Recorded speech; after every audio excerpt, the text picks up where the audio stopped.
legal basis for my being here.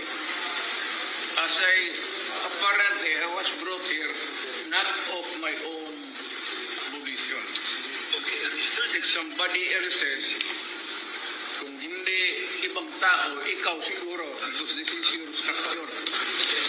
So you have to answer now for the deprivation of liberty.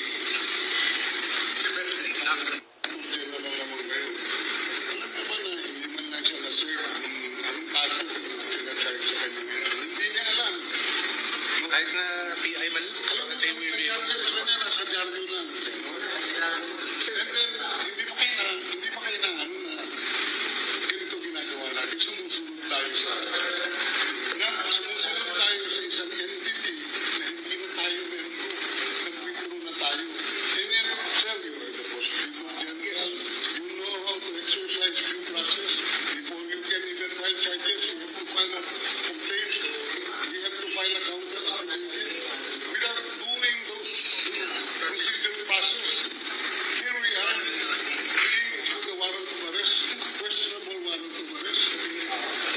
Sir, There's naman doon, blooper, puro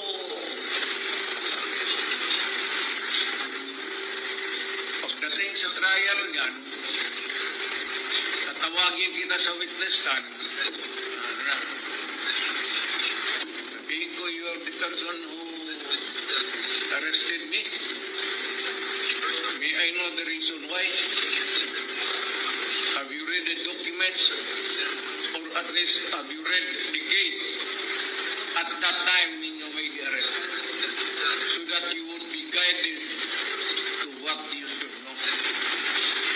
Yan lang. O yan mga kaibigan, yun ang sinasabi ni Duterte. No? Tinatanong niya, kini-question niya yung pag-aresto sa kanya kung anong kaso. At kanina nga, ano yata, no? Walang inaabot mga warrant of arrest. Walang pinakita, basta mayroon lang daw. Ang mga kababayan ay medyo hindi magandang ano to. Panawagan mga kababayan sa ating mga kababayan nga nandoon na sa Gate 5, sa Villamor Air Base. Suportahan natin at protektahan natin ang ating former President Rodrigo Roa Duterte. 6 na taon nga gumanda ang takbo ng Pilipinas ang dahil sa kanya. Pero sa ngayon, pagkatapos ng kanyang termino, binigipit siya dahil sa mga guhaman sa kapangyarihan mga kababayan. No? Ano talaga, nitong administrasyong Bongbong Marcos ay talaga ang tinatarget nila ay ang Duterte lang. Ang mga problema sa bansa ay hindi na nila ang pinoproblema nila si Duterte. Itong ginagawa nila, 'di ba, maliban sa pumutok itong Bicam report mga kaibigan na tinutukan ni Attorney Vic Rodriguez, medyo nabubulabog dito ang mga kaibigan. Tapos itong plano pa nila, ang pangalawa, yung plano nilang dayain ang 2025 eleksyon ay nabulabog sila, nabisto sila sa pamamagitan ni Attorney Harold Respicio. Nasusukol na rin sila dito mga kababayan, no? Kaya si PRRD talagang nag-divert na naman sila ng wala nga itong malinaw na wala itong malinaw na warrant of arrest. Inaapura parang matakpan ang dalawang issue nga ngayon ang kinakaharap ng administrasyon. Itong balak ng pandaraya at saka, kasi itong balak ng pandaraya sa midterm election mga kababayan, medyo na alarma dito ang taong bayan. Sa ngayon, madivert ngayon dahil ito si PRRD na ang ina-aresto mga kababayan. Kaya ang niya anong kaso niya? At saka ang masakla pa, ICC ang nakikialam. Independent state tayo mga kaibigan, di na tayo member ng ICC. Bakit nakikialam dito ang ICC? No? Wala nang batas-batas itong ngayon, administrasyong Marcos mga kaibigan. Parang di na maintindihan itong takbo ng ating administrasyon ngayon. Kaya ang panawagan na protektahan natin si PRRD kasi isa pa rin yun. Isa pa rin yung questionable. Bakit nandyan siya sa Villamor Airbase dinitin? Anong dahilan? Anong plano nila? May masama talaga silang binabalak mga kababayan. Kaya ang panawagan ay protektahan natin si PRRD. Protektahan natin ang mga Duterte, mga kababayan. Kasi ang mga senador, wala, nagbaliktaran na. Ilan na lang yung senador na ano niya, mga kaibigan. No? Yung mga diehard niyang senador, ilan na lang sila? Tatlo, apat na lang yata to sila. Tatlo. Tapos ang mga congressman, ay, alam na naman natin yung mga congressman. Yung mga, ito talaga ang ano, gumagalaw talaga ang mga sindikato sa gobyernong Marcos, mga kababayan. Kaya sama-sama tayo. Ako ngayon mga kababayan, ito nakabihis na ako. Papunta na akong Pasay sa Villamor Airbase upang suportahan natin si PRRD. Kasi mapalingat mga kababayan, ang ating mga doon, taga-suportang ating mga kasamahan ay baka bukas di na natin maabutan to. Mahirap to. Itong ginagawa ni Marcos, hindi ano to. Kaya sama-sama tayo papunta. Papaluwas na rin ako ng Pasay mga kaibigan. Siguro mga hapon, kasi anong oras na, hapon ako makakarating nito. Yung mga malapit-lapit, sama-sama tayo. Huwag tayong pumayag sa kanilang masamang binabalak mga kababayan. Gusto lang nilang mapagtakpan talaga ang kanilang mga maling ginagawa. Kaya ito ngayon, isang diversion lang kasi biglaan eh. 'Di ba pagka may warrant of arrest ka, hindi nga alam ni PRRD may warrant of arrest siya. Basta paglapag na lang nila sa airport mga kababayan, inaresto siya. Nawala ang hindi bitbit yung warrant. Kaya nagtatanong siya. Kanina tinatanong niya kung tinatanong ng mga natin doon sa airport. Ang warrant kung ano ang dahilan sa kanyang pag-aresto. Basta lang daw mayroong warrant pero ang sinasabi ay ICC gamit ang Interpol.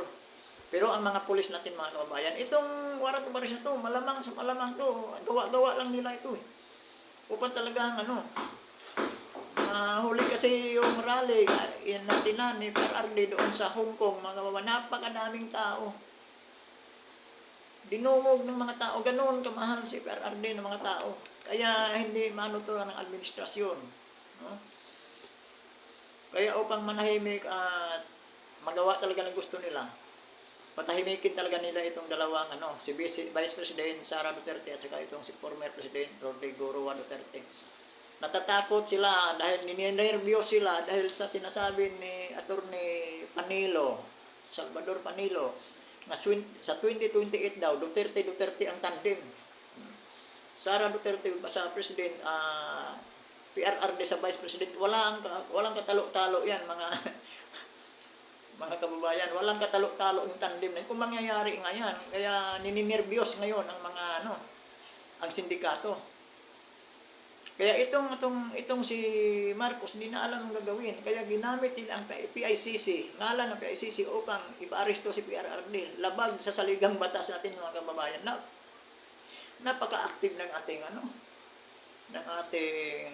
justice system. Kaya itong ginagawa nila kay PRRD, isang lang talaga to, isang political motivation. Napakarumi ng ng administrasyong Marcos mga kaibigan. Nagkamali talaga tayo. Ilan tayong nagkamali. Maibinuto yung hayop na yan. No? Ang 32 million mahigit na Pilipino nagkamali talagang ibinuto yung Marcos na yan. Kasi noong una kasi sa Marcos Sr., parang hindi tayo gaano naniniwala sa kahayupan na ginagawa noon. Kasi sabi, hindi napatunayan. Kayong kasi mga kalaban, mga dilawan, mga ugok din, hindi nila mapatunayan. Puro lang sila. Kasi ang kadalasan, ang pinaka-number 1 kalaban ni Marcos noon, yung mga founder ng CPP-NPA, yung mga komunistang Partido Komunista sa Pilipinas, sila si Juma Sison. Puro black propaganda lang. Wala sila sa papel. Kaya hindi mapatunayan. Hindi nga nakukulong yung mga yan eh.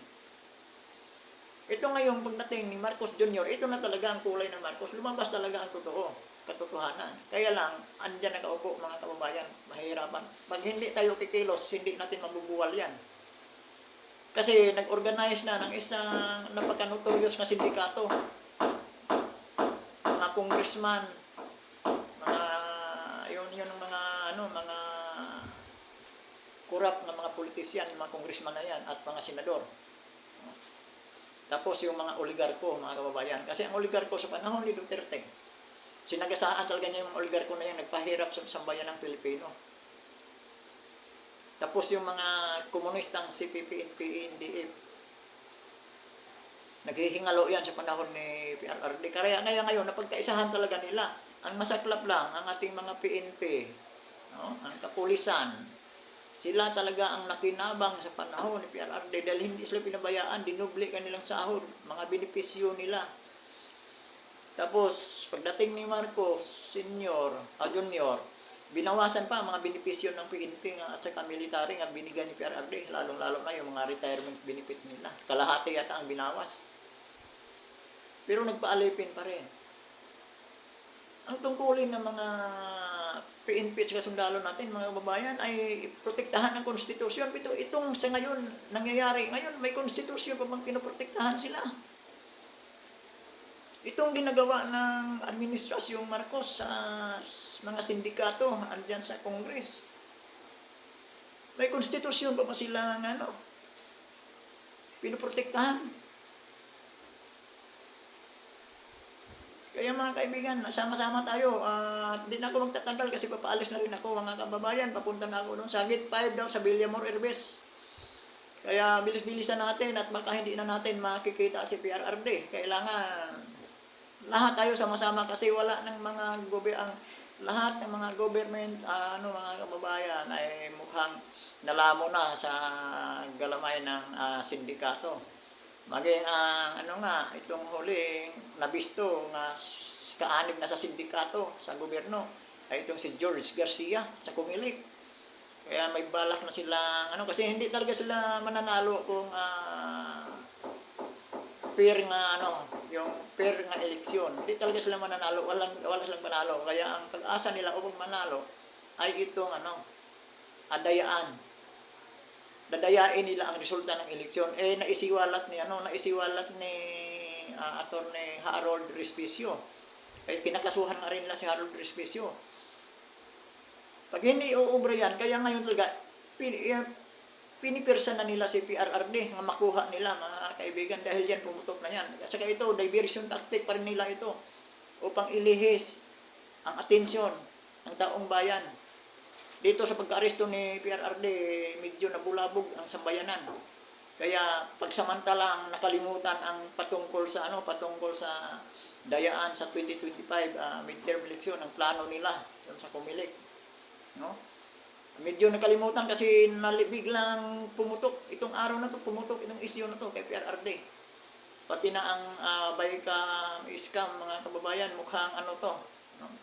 Kaya wag rin tayo protektahan muna natin si PRRD, pero ipagpatuloy natin yung mga pagsubaybay sa dalawang issue mga importanteng issue, ang Baycam sa 2025 budget at saka yung sa planong pandaraya ni George Garcia sa midterm election, mga kaibigan. At maraming salamat at sana sama-sama tayo. Papaalis na rin ako, papunta na ako doon sa Pasay para sama-sama tayo protektahan ang ating mahal nga former President Rodrigo Roa Duterte. Maraming salamat mga kaibigan at sa muli, sama-sama tayo doon sa sa Gate 5 sa Villamor Herbes, mga kaibigan, questionable itong pagka-aresto at bakit doon dinala. Kasi nandoon yung anytime pwede lang ilipad, itakas na si PRRD. Hindi natin alam, baka mamaya patayin pa lang nila yun. No? Kasi matanda na to. Alam naman natin sa Amerika, ang style ng mga hayop ng mga puti na yun. Pag pinapatay nila ngayon ng di na parang na lang mga kababayan, yung parang mas-shot na lang yung na walang makukuhang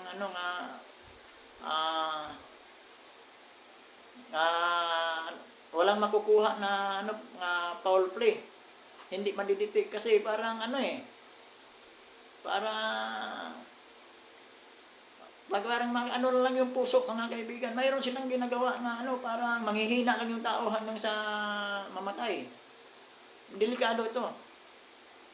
Kaya, huwag na tayo magpabaya. Sama-sama na tayo. At maraming salamat sa inyong lahat at sana magkita-kita tayo doon sa Villamor Herbes at paalis na rin ako, mga kaibigan.